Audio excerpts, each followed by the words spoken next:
So I'm back. Today we're going to talk about something really interesting, and it's the accord and satisfaction of an accord, as well as we're going to touch back again on waivers. The last time I did talk about waivers, but it wasn't exactly presented the way I think it could have been presented, so we'll give it another shot. And so a lot of people are wondering what an accord is. It sounds like you're going out there and you're doing something on your own accord, and that's sort of basically what's going on here, is that two people have agreed on something, they've come into agreement on something, and then they are turning around on their own accord and breaking a little bit away from that agreement and going off and engaging in a similar agreement, or maybe the same agreement but enhanced, or they're adding another term. But what really all it is basically the accord that you agreed on before it actually is performed is called the executive accord. And oftentimes it comes into consideration or it is born from consideration, but it comes back under consideration, and people tend to argue over those terms after the agreement is solidified. So let's say you and I decide to go back and forth over a beach ball, and I say, hey man, I really like your beach ball. I really want to buy it. I'll give you $100,000. We sign the agreement, and I say, here's $100,000, and then I say, you know what? Before we actually perform the agreement, you say, well, for $100,000, I don't think it's fair that you just get this beach ball. I'm going to take you and your family over to Vail, and you guys are all going to go skiing, and we're going to love it, and it's going to be so much fun. It's just a big thank you for this big $100,000 beach ball. Well, that would be an accord, okay? And even though we've gone out on this accord and we sort of talked about it, and it sounded great, we can still argue before the performance is actually done on that accord or executed on that accord, making it an executive accord. So the executive accord is the accord before the execution portion, or the performance. The execution portion is the performance.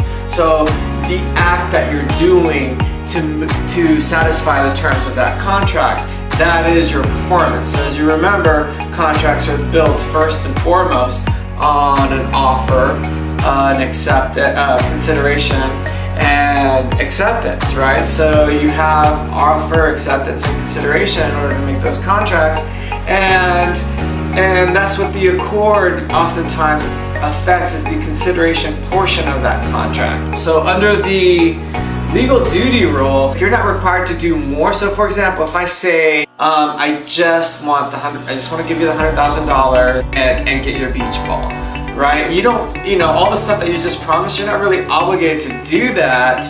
All I'm really agreeing on is the exchange of the $100,000 for the beach ball. But what it's also saying is that the accord would not even be valid if the performance really is just the exchange of the $100,000 for the beach ball. The accord really is not going to be enforceable, so it becomes, and actually in some cases, the original contract isn't even enforceable. It's action of that accord. So did you actually perform what you promised to do on the promise? It's like a promise on a promise, right? Like you make this promise on a promise, and did you satisfy the promise on the promise? So there's the original contract and the accord, right? So the original contract are the terms that you and I originally bargained on. So let's say you and I talked about this beach ball for $100,000, and I sell you my beach ball for $100,000, and you decide, hey, you know what? I'm really happy that you sold me this beach ball, so I'm going to take you on this vacation, and you take me on this luxurious vacation, and then satisfy the accord, and then you decide you want to sue me later. Well, guess what? You can't turn around and sue me for the expenses on this luxurious vacation if I agreed to sell you my beach ball for $100,000, and then as a thank you, you decide to take me on this luxurious vacation all over the world, and then you turn around and say, well, I'm going to sue you for the expenses, and I say, I don't think so. That's because the accord was satisfied. So when you satisfy the accord, basically the promise on the promise, and you execute all that and you do it, well, the original contract would be dismissed, and so would the accord. Now let's say that you don't satisfy the terms of the accord. Well, if you don't satisfy the terms of the accord, the result would be no discharge. You would not be discharged from either the original contract or the accord. So you could be held liable for one, or usually it's one or the other. I don't know that they would hold you liable for both unless there were costs incurred on both different efforts. If the accord is drastically different from the original contract and the costs incurred on both, you could be held liable for both, but typically you would only be held liable for one. So let's say, for example, that you and I agreed on that beach ball and you said, I'm going to take you on all these places and we're going to do all that, and then I sign off and say, yeah, I sign off on this accord and we both agree on the accord, and you decide, you know what, I just don't feel good, I'm not going to take you to all those wonderful places as a thank you on the beach ball, I'm just going to give you the $100,000 for the beach ball. Well, guess what, I can turn around and sue you now for the cost of the beach ball or for the accord, and most likely I'm going to want that trip. I'm going to want to go and enjoy the luxurious sun and this wonderful place that you had painted in my mind and that I pretty much started to think was a good idea, and you and I entered into this contractual accord. Well, I can sue you now for the accord as well if I decide. I could be nice or just sue you for the contract, or I could be not so nice and sue you for the accord and probably win, unless there were flaws or contradicting terms in the agreement. And then the effects of it is that maybe thought that it is satisfaction, an accord is a fully enforceable modification of the original contract. So, especially upon satisfaction, that accord, and in terms of satisfying that accord, it's fully enforceable. So don't try to get out of these accords. If you're happy with the terms of your contract, don't bargain back and forth with the other party, because you could be entering into an accord unwittingly, and then if you turn around and agree on that, well, that's fully enforceable. So then you say, you know what, as a thank you, I really want to take you to all these places around the world. The difference is really only about $10,000, and I say, well, gosh, that's the best satisfaction ever. I'm totally going to take you up on that. And then you decide, well, I really don't want to take you. I don't really know you that well. I don't want to take you all over the world for $10,000.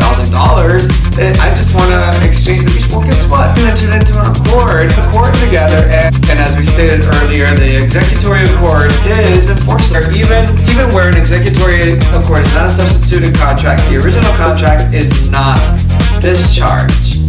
Contract is that underlying document that is still sort of like the original one, just basically not agreeing on that executory accord does not really dismiss you from the terms of the contract. Okay, so now let's say that you and I get into an executory accord, right? So like you and I have bargained over the beach ball, and then you decide, you know what, we're gonna do this trip, and so we start off in Spain. But then all of a sudden you decide, and the next part of the trip was Rome. Now all of a sudden we're going to go to Rome.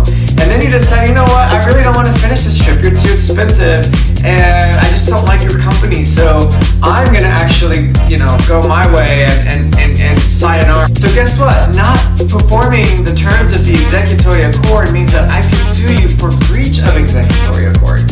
Alright, so now we're going to talk about this executory accord. So now let's say that you and I enter into this executory accord, and you say, hey, you know what, I'm going to do this executory accord, and we're going to go to Egypt, and we're going to go to Spain, and then we're going to go to Paris, and I say, oh, that sounds great, let's do this, and and I've got my beach ball, and we're going to Egypt, and I'm balancing my beach ball around, and then we go to Spain, and here I am twirling my beach ball, and you say, hey, you know what, I'm really sick of you and your beach ball. I think I'm going to split and go to Paris alone. And I've decided, I just want to do Egypt, and I don't want to do Spain and Paris. And then guess what? That would require a waiver to be released from that executory accord. Let's say that the original deal was on this beach ball for $100,000, and then we entered into this executory accord, and now we were supposed to go to all these different places, and then now all of a sudden you decide, well, I don't want to do all the other places. I want to be released from having to go to Spain or having to go to Paris. Well, you would need a waiver for that, and you could be released from that executory accord, or as we stated in another video, one of the terms of the agreement, right? Because the executory accord is really just an enhanced contract. It has to be more than the original agreement, otherwise the executory accord would be invalid. And so, as we said, if you wanted to get away from having to perform these parts of the executory accord, then you would just ask them to sign this waiver, and that would immediately release you. Now, there's this thing about enforceability. I know waiver is enforceable if it is given in exchange for separate consideration. So there has to be separate consideration for that waiver. You can't just say that the consideration was implied. So, without separate consideration, the waive condition was not a material part of the agreed upon exchange, or uncertainty of the occurrence of the condition was not an element of the risk as assumed by the party who gave the waiver. So it can't be an element of that risk. So retraction is something that occurs before the time that waive condition was supposed to occur, and the party who gave the waiver either A, gives notice of the intention to retract, and provides a reasonable extension of the time in which to perform that retraction. So that means that I can't just say, hey, I'm going to retract this part of the agreement. I have to let you know 30 days in advance. Before we buy the tickets might be nice, right? Like, what if I go out and I use your money and I buy all these tickets, and then you say, hey, guess what? I want to retract this part and this other part, and I say, too bad, so sad, I spent the money already, and you didn't let me know in time. Well, guess what? You can't turn around and sue me for that, because it's not fair, right? It wouldn't be fair. You didn't give me enough time to retract that part.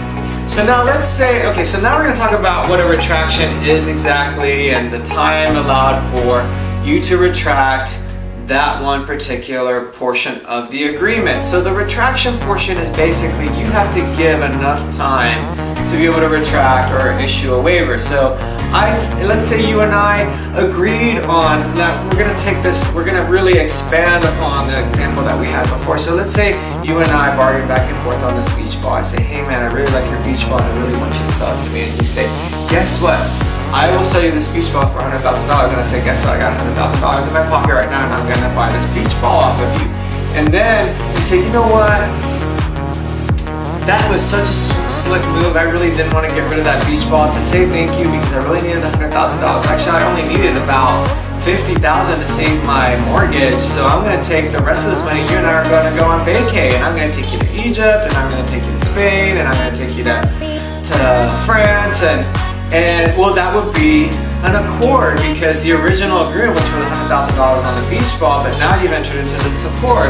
And before the accord is fulfilled, that would be an executory accord. Now, once there is performance, it's no longer an executory accord, and once the performance is done, let's say you've taken me to all three places, then both the original contract and the executory accord are dismissed, and everything's fine and dandy. But let's say that you say, you know what, guess what? I've decided, even though you and I created this executory accord, and you say, I've decided I just don't want to go on that trip with you, screw you, then I can turn around and sue you for breach of executory accord. And then continuing on the recap, if I then turn around and say to you, if I turn around and say to you, well, you know what, I'll let you go if you just give me a 30-day notice. And then, you know, we're at 15 days and it's, you know, past the 30-day notice. Well, guess what? Now the waiver is unenforceable because you didn't give me notice 30 days before time. You gave me notice 15 days before time, and there was a 30-day notice period. So that means that now the agreement is not enforceable. You can probably be sued for the executory accord portion or the contract, whichever one the party decides to sue for.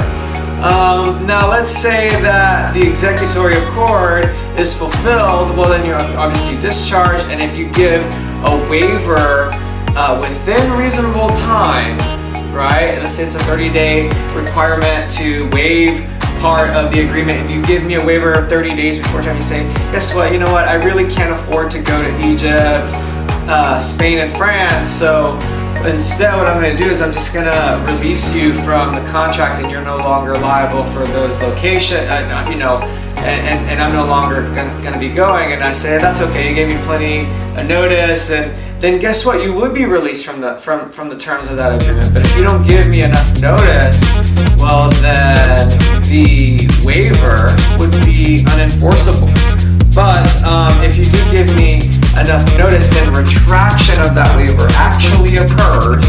So retraction is this legal term, and then the retraction of that waiver actually occurs, and it occurs before the waived condition, then the waiver is enforceable. You can't turn around and sue me later for those cost expenses if I tell you it's okay, I'm releasing you from that within reasonable time. So, okay, well that's pretty much everything I wanted to cover today. Thank you so much for watching.